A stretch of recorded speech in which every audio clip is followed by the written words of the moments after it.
It's Auchentoshan. Oh yeah, So nice. this one is in Glasgow, and it's the only Scotch to be triple distilled, which is generally what you have with Irish whiskey. So when I bought it, or I think it was bought for me for Christmas, I was a bit snotty, like, oh, it's triple distilled, is it? Oh dear. That's what the Irish whiskey have to do to make it taste good. But it was actually pleasantly surprising. It was really nice. It was the 12-year-old I had, and it was decent. Again, easy to get, supermarkets, all that stuff. And then Islay, we'll move on. I've spoken about this the last couple of episodes quite a lot. Bunnahabhain, anything from Bunnahabhain. I think I love a peated whiskey. I love a peated whiskey, but and I did want to put one on here. I actually, looking back through it now, I don't think really any of these are particularly peated. But Bunnahabhain are one of the sort of more experimental Islas. So generally with Islay, you're going to get a super smoky, very peated whiskey. But Bunnahabhain are sort of known for doing expressions that have very little smoke, sometimes no smoke whatsoever. So again, similar to Old Pulteney, you've got that really salty, very crisp. But the Bunnahabhain had this like maltiness, almost like if you go to a distillery and you taste what they've just made, this new make spirit. It's got that kind of flavour to it, which I absolutely love. Amazing. And then I'm just going to quickly mention Campbelltown Springbank. It's the only Campbelltown I've had, but it's absolutely amazing, and I just can't wait to drink more of it. That's my Campbelltown. I've ruined it. No, you haven't ruined it. No. When stars aligned, it's not a bad thing. Oh, mate. I think that's Campbell, it's so good. Group agreement. Yeah. Good. All right. The 12, perfect. the Springbank 12. Yes, that's it. They've got a few. There's got Springbank's a bit of a weird one because they've got like what are they called? They've got like 3 different names, all from the Springbank distillery, but the bottling has a different name on it. So Roseburn, I think, is one, and there's another one, and they've got different expressions. But for some reason, instead of putting just Springbank on everything, like most distilleries do, like Springbank 12 or Springbank, whatever you want to call it, they've changed the name of the bottle, which is quite confusing. But yeah, anything from that distillery just tastes so good. I've not had a huge amount of it, but I can't wait to have more. So yeah, I'm going to finish there. You guys go. Nice, amazing. Oh, they're all classics. They're all absolutely fantastic. Yeah, I couldn't recommend all those enough, actually. Yeah. And aside from the Springbank, no clashes with mine, actually. So far, so good. No clashes. Johns, why don't you go? Go for it. Yeah. So my Campbelltown is the Springbank as well. I haven't done. I haven't really looked at exactly where they are because I haven't been to all of these. So I've just kind of like in terms of you're judging them from taste alone. That's probably better. Yeah, taste. I mean, I haven't been to Campbelltown at all. So I've kind of been to Islay. I've been kind of up kind of Highlands and around the islands. In fact, I did a tour up there, which was amazing. Wow. Yeah, I just got to such a beautiful place. It was sunny. I was there. Did a 10-day tour, and it was sunny the whole time. And I was just kind of like, went up, sort of like from Edinburgh right up the east coast, kind of up to Hoy and Orkney, and just like around and kind of up that the highway. It's like a single track with passing places that goes right across the north coast, and then up to the west coast. And to Akatabui and kind of places like, and it's just stunning. And I was just kind of going along, just going, why aren't there more people here? This is beautiful. It's like wild and it's just stunning. And then like the last day, it absolutely pissed it down. It's like, You got the only 10 days ever where it was that good weather. Yeah, exactly. Yeah. So you have to excuse my pronunciations of these things because I'm rubbish at. So where do we go? So the Springbank. What I like about it, it's kind of like a little bit oily. It's got a lovely texture, like really sort of complex flavors, and it's sort of like it's that kind of like plums and figs and spices, and it's just. Yeah, it's delicious. I don't think there's a problem like recommending the same one because it's such a good whiskey. Just really strong choice.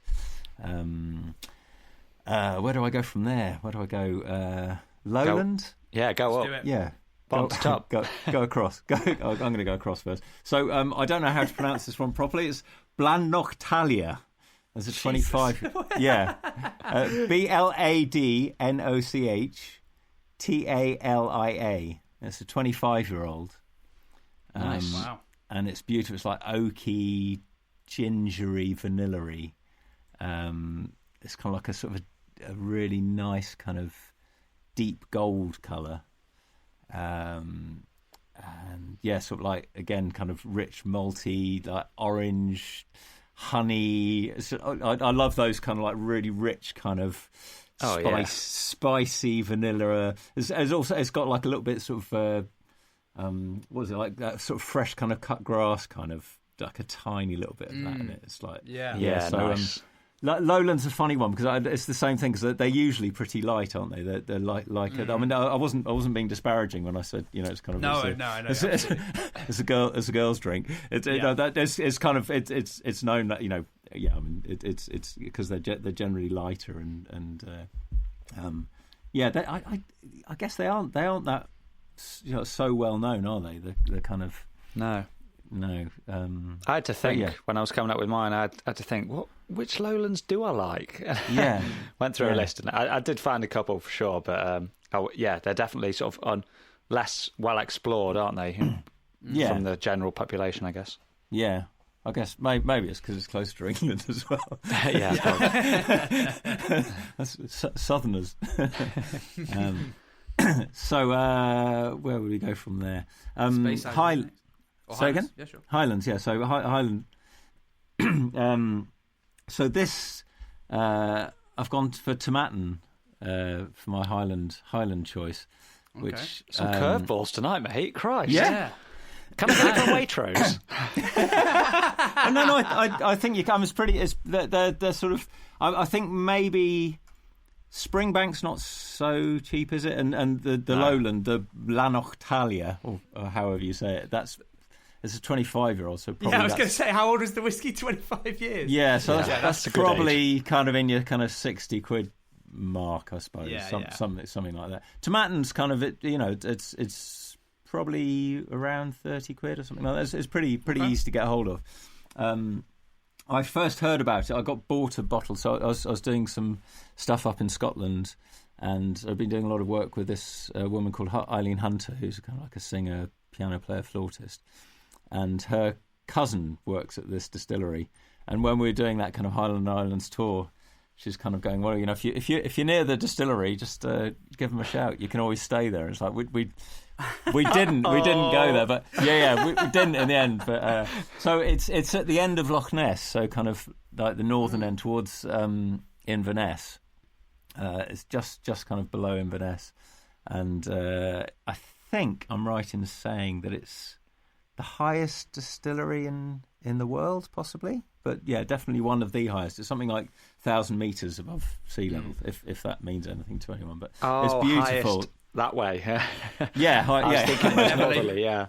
No, as in highest, yeah, it's kind of, cool. It's on a hill. Tomatin Village is on a hill, so, yeah, and that's, what is that? It's kind of, I've written like these little tasting notes, kind of like tasters. So I've written kind of like it's like candied apple and pears, that kind of like on the nose. It's that kind of thing. Nice.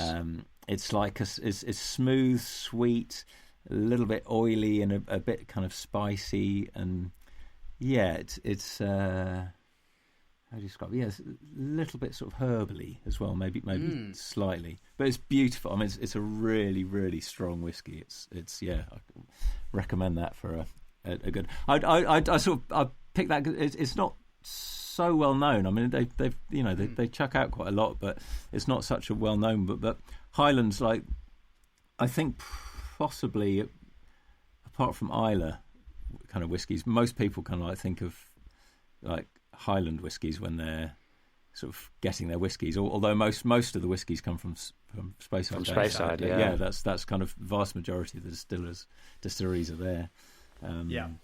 But yeah, I don't know. I mean, anyway, that's didn't realise it would be a curveball, but great choice. I love it. It's beautiful. I mean, it's you might even be able to get it at Waitrose. I don't know. I've never tried, but it's you'll definitely be able to get it online. That is Adam's only criteria: is can I get? Well, this you from get it at Waitrose? Waitrose. Well, I mean, you're going to be severely handicapped when you're shopping for whiskey if you're just getting it from Waitrose. You can get it delivered to your door online. Just do that. Maybe I should branch out. Yeah. Okay, so moving on. Isla. So I've gone for it's a small distillery called Kilhoman. I don't know if you've come across that, but they highbrow today, lads. Yeah, obviously. This one of us is. That's what I'm talking about. The wisdom. I like it. So wise. No, it's not been around for that long. I think they started in something like 2009, so it's a very young distiller, and it's only kicking out really small. I think it's probably kicking out in a year what most of the big distillers kind of kick out in a week. It's that Sure. kind of sort of turnover.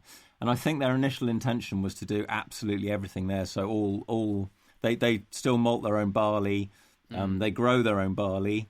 I think they have to use some, but maybe like 30-40% they kind of buy in of the malted barley, or the barley rather, and they malt it themselves, so they've got their own malting floor, and I think they're going to be bottling it themselves at some point as well. So it's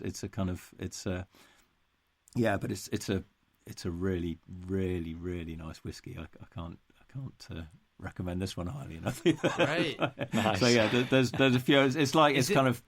Sorry, is it the classic like peated, very smoky, very classic Isla sort of super smoky kind of whiskey, or is it a bit different to that? Yeah, it's a little bit different. I mean, it is. It depends which one you get. I mean, this one is the one I'm recommending is it's like a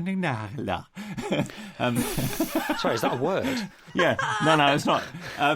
Cyaneg, I think it is. SANAIG. Sorry, I'm bad at reading in English, let alone Celtic. We're going to have to make on Instagram. We're going to make a little list of our 3 lists and pop it as an Instagram post, so we can, so you can, have a crack at your own pronunciations. Dear listener. Great idea. Points for the funniest pronunciations, please. Yeah. It's well, I mean, you can't really sort of things like Oban. It's like I only know it's not called Oban because hanging out with Scott people. Scott people. Sorry. Scotchman. Scotchman. So no, I'm awful at pronouncing them, but this is like it's kind of like very sort of fruity, kind of like plums, like kind of cherries, plums, a little bit of kind of citrusy, barbecuey, chocolatey, oaky, very oaky. Nice. It's delicious. Like I think those like barbecued meaty like Isla scotches are so good, it's right? kind of like that sort of kind of peat smoke kind of barbecue. I think it's bourbon and sherry. I think this is like two casks. I think it's bourbon and sherry cask. Might have to check that, but I think that's a bourbon and sherry. Cool. Nice. Yeah. So is that it? Is that Speyside? I think. Yeah, just Speyside. I think. Oh, Speyside would be the one I'm drinking because that's however you want to pronounce that. Batch 13, I'm going to call it. Nice. Sure. Because that's what I've got. Because it's. I mean, it sounded like I was being disparaging about it because it's only in the context of some of the cask whiskies that I had, which were like amazing. It's kind of, it's almost gone. It's almost there. It's almost there. Cool. But this is kind of like, I mean, what would you say this is? I mean, actually, there's quite a lot of. I haven't put water in it because it's. So this is a bit like it's got quite a lot of sherry in it as well. That Oloroso, is it Oloroso? That's the cask they tend to use. The cask they put in, so it smells. It's quite heavy on that, and kind of yeah, again, it's kind of like chocolate and spiced orange, and kind of that sort of that thing. Yeah, it's cherries again, and I mean,